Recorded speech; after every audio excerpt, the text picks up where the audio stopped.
So ladies and gentleman, Sharan ma'am, once again I am here. तो अभी recently यार आप लोगों ने देखा होगा Zakir Khan, Madison Square Garden में न्यूयॉर्क में उसने एक परफॉर्मेंस की। और जाकिर मुझे काफ़ी पसंद है, जिस तरीके से वो बातें करता है और जिस तरीके की उसकी फ़िलॉसफी है। Specially he is pretty similar to Javed Akhtar, full of wisdom and insights about life and everything.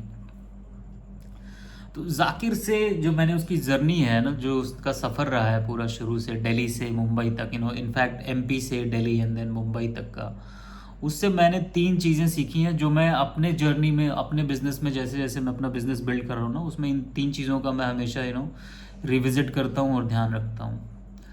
तो वो 3 चीज़ें उसकी लाइफ में क्या हुई हैं और उनसे क्या मैंने सीखा है और आप भी क्या सीख सकते हो, ये 3 चीज़ें अभी मैं इस वीडियो में बात करने वाला हूँ। तो सबसे पहली चीज़ जो है ना वो ये है कि जो 2025 में 2025 में जाकिर को ये जो सक्सेस मिली है it is 15 years of hard work, 1.5 decade of hard work.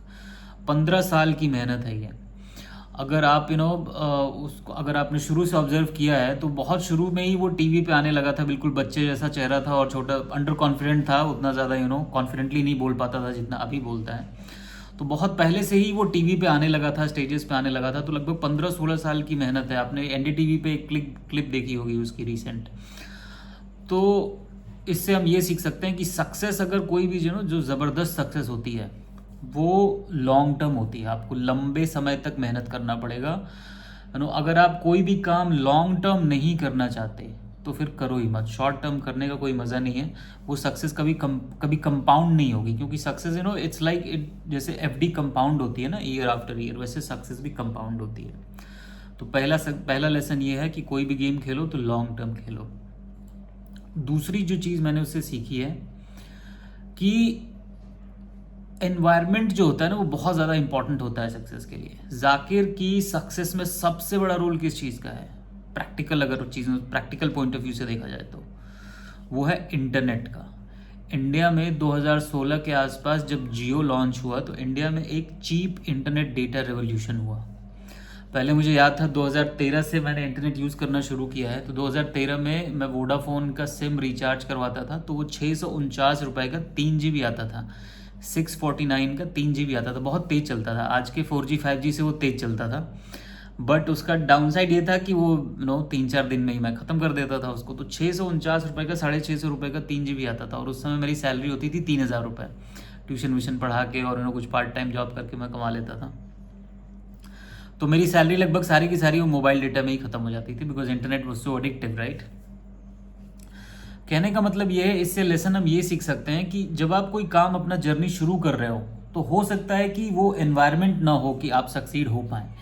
But if you just stay in the game, अगर आप सिर्फ टिके रहोगे ना तो आगे चल के कभी ना कभी कुछ ऐसा हो सकता है कोई ऐसी टेक्नोलॉजी आ जाए, हो सकता है कोई ऐसा नियम कानून सरकार पास कर दे, या फिर समाज में कुछ ऐसे चेंजेस आ जाएं कि आप जो है अचानक से आप अचानक से एकदम ब्लो अप कर जाओगे। सो जाकिर की जो सक्सेस है ना, इट रियली स्टार्टेड ब्लॉसमिंग जब इंडिया में हर छोटे छोटे शहरों में, गांवों में लिटरली हर आदमी के हाथ में स्मार्टफोन और मोबाइल डेटा आ गया और लोग वीडियोस देखने लगे, कंज्यूम करने लगे, रील्स, शॉर्ट्स।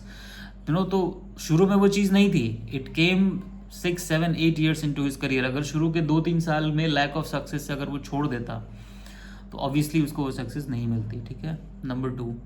नंबर 3 जो मैंने उससे सीखा है कि जब आप अपनी जर्नी में होगे तो आपको कई बार ह्यूमिलिएशन का सामना करना पड़ेगा। तो जाकिर के अगर आप देखोगे शुरू में वीडियोस में वो खुद भी कई बार बताता है कि वो स्टेज से उतार दिया जाता था और अंडर कॉन्फिडेंस तो था ही शुरू के। आप उसके वीडियोस देखोगे तो he was not as confident as he is today. But जो एक पॉइंट जो मैंने पर्टिकुलरली नोट किया जब मैं टीवी देखता था, आज से करीब 5-6 साल पहले की बात है, when I used to watch TV regularly, तो ये जो टीवी पे लाफ्टर चैलेंज आता था ना, वो बीच में शुरू किया था किसी चैनल ने, मुझे चैनल का नाम याद नहीं है। तो उस चैनल पे जब लाफ्टर चैलेंज शुरू हुआ था तो शुरू में उन्होंने ये जो कमेडियंस है ना, स्टैंड अप कमेडियंस इंटरनेट वाले, इनको उन्होंने एज ए जज लिया था। तो उसमें जाकिर भी था, एक मल्लिका दुआ थी और तीसरा कौन बंदा था मुझे उसका नाम याद नहीं आ रहा है। तो कहने को तो वो शो ही बेकार था, वो शो घटिया था, उसमें कोई भी अच्छे परफॉर्मर्स नहीं थे, वो शो का फॉर्मेट कुछ भी खास अच्छा नहीं था। लेकिन वो प्रोड्यूसर्स को ये लगा, चैनल वालों को, कि ये जजेस से ऑडियंस जो है ना, ये इंटरनेट वाले जो जजेस हैं, जाकिर खान वगैरह, इन लोगों से जो जो जनरल मासेस हैं इंडिया के, वो कनेक्ट नहीं कर पा रहे हैं, इस वजह से जो है ये शो मेरा चल नहीं रहा, टीआरपी नहीं आ रही है। तो उन लोगों को ना बहुत ही अनसेरेमोनियसली कह लो या डिसरिस्पेक्टफुली कह लो, they were booted out from the show. तो वो एक बहुत भारी जिल्लत और बेइज्जती भी सहनी पड़ी थी, जो कि आई डोंट नो जाकिर को कितना फील हुआ होगा, बट मुझे पर्टिकुलरली अच्छा नहीं लगा, because he was genuinely talented, and to treat him so shabbily because of your own bad scripts and bad management of the show. तो लेसन इससे ये है कि when you are in your journey towards success and greatness, तो आपको कई बार बेइज्जती, जिल्लत, जलालत और अपमान भी सहना पड़ेगा। तो उससे आपको विचलित नहीं होना है, फोकस्ड रहना है और मेहनत करते रहनी है। Slow but study, your time will come, अपना टाइम आएगा, राइट। तो ये 3 चीज़ें हैं जो मैंने जाकिर से सीखी, और मैं अपनी डेली लाइफ में जब भी हताश हो जाता हूँ, परेशान हो जाता हूँ, तो I try to remember these things. And Zakir की वीडियोस तो वैसे ही 2-4 देख लो तो मूड सही हो जाता है, the way he talks, and obviously comedy तो अच्छी करता ही है ना। So I hope you like these 3 lessons, and if there is anything else that you have learn, feel free to comment और मुझे बताओ कि तुमने क्या सीखा है। Okay, thanks so much, see you in the next video.